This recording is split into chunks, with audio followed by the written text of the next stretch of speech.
नमस्कार साथियों, मैं एडवोकेट दिनेश शुक्ला एक बार फिर से आप सभी का स्वागत करता हूं आपके अपने चैनल एडीवी दिनेश शुक्ला पर। रोचक एवं महत्वपूर्ण जानकारियों का सिलसिला जारी है और इसी सिलसिले में ये हमारी तीसरी वीडियो है। इसके पहले की 2 वीडियोज़ आशा करता हूं आप सभी को बहुत पसंद आई होंगी और यदि आपने उन पिछली 2 वीडियोज़ को नहीं देखा है तो ज़रूर से ज़रूर हमारे YouTube चैनल पर जाकर उसे देखें। मित्रों, आज का जो टॉपिक है वो और भी ज़्यादा महत्वपूर्ण एवं रोचक है।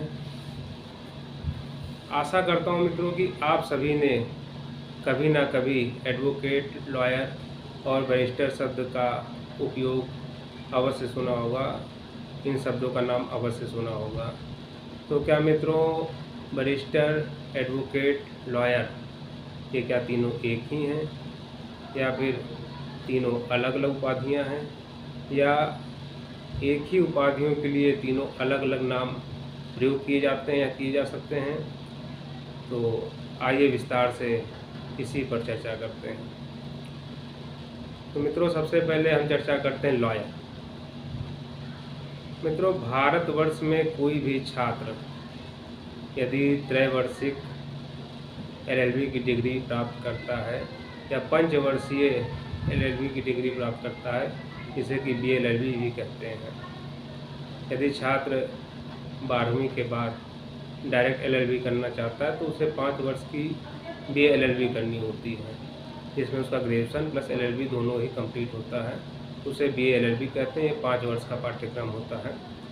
और यदि किसी छात्र का ग्रेजुएशन कंप्लीट है, उसके बाद वो वकालत की डिग्री प्राप्त करना चाहता है तो उसे 3 वर्ष का कोर्स करना होता है, उसे LLB कहते हैं।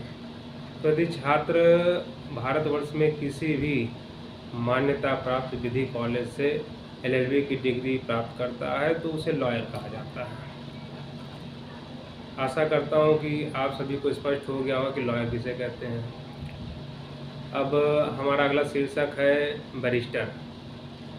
मित्रों, यह भी आशा करता हूं कि आप सभी ने बैरिस्टर शब्द का नाम अवश्य सुना होगा और हमारे गांव में, हमारे समाज में भी काफ़ी प्रचलित शब्द है। जब कोई व्यक्ति किसी को कोई जानकारी देता है, ज्ञान देता है, तो लोग पीठ पीछे कहते हैं कि यार अपने आप का बहुत बैरिस्टर समझता है। तो ये बैरिस्टर क्या है? मित्रों, जैसा कि अभी हमने आपको बताया कि भारतवर्ष में यदि कोई छात्र LLB या BLLB की डिग्री प्राप्त करता है तो उसे लॉयर कहते हैं। ठीक इसी प्रकार जब कोई स्टूडेंट वकालत की डिग्री इंग्लैंड में प्राप्त करता है तो उसे बैरिस्टर कहा जाता है। तो इससे स्पष्ट है कि लॉयर और बैरिस्टर में कोई विशेष अंतर नहीं है।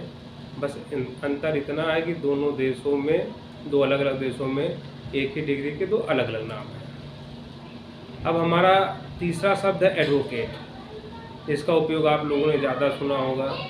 सभी वकील प्राय एडवोकेट अपने नाम के आगे टाइटल लगाते हैं एडवोकेट, जैसे कि एडवोकेट दिनेश शुक्ला। तो एडवोकेट क्या है? मित्रों, जब कोई लॉयर की डिग्री प्राप्त कर लेता है, क्षमा चाहूँगा, जब कोई लॉ की डिग्री प्राप्त कर लेता है 3 वर्ष या 5 वर्ष की, तो उसके बाद वो लॉयर होता है। लेकिन वो एडवोकेट तभी होता है जब वह बार काउंसिल ऑफ इंडिया के अंतर्गत अपना रजिस्ट्रेशन करा लेता है, यानी कि वह एज एन एडवोकेट रजिस्टर्ड हो जाता है, तभी उसे एडवोकेट की उपाधि प्राप्त होती है। आशा करता हूँ आप सभी को एडवोकेट, बैरिस्टर और लॉयर में यह अंतर समझ में आ गया होगा और यह भी साथ में यह भी आशा करता हूं कि आप लोग को यह वीडियो या जानकारी विशेष रूप से बहुत पसंद आई होगी। और आप सभी से करबद्ध निवेदन है कि ऐसी जानकारियों के लिए, ऐसे रोचक जानकारियों के लिए हमारे चैनल को लाइक करें, सब्सक्राइब करें, शेयर करें, कमेंट करें। जय हिंद दोस्तों, जय भारत, नमस्कार।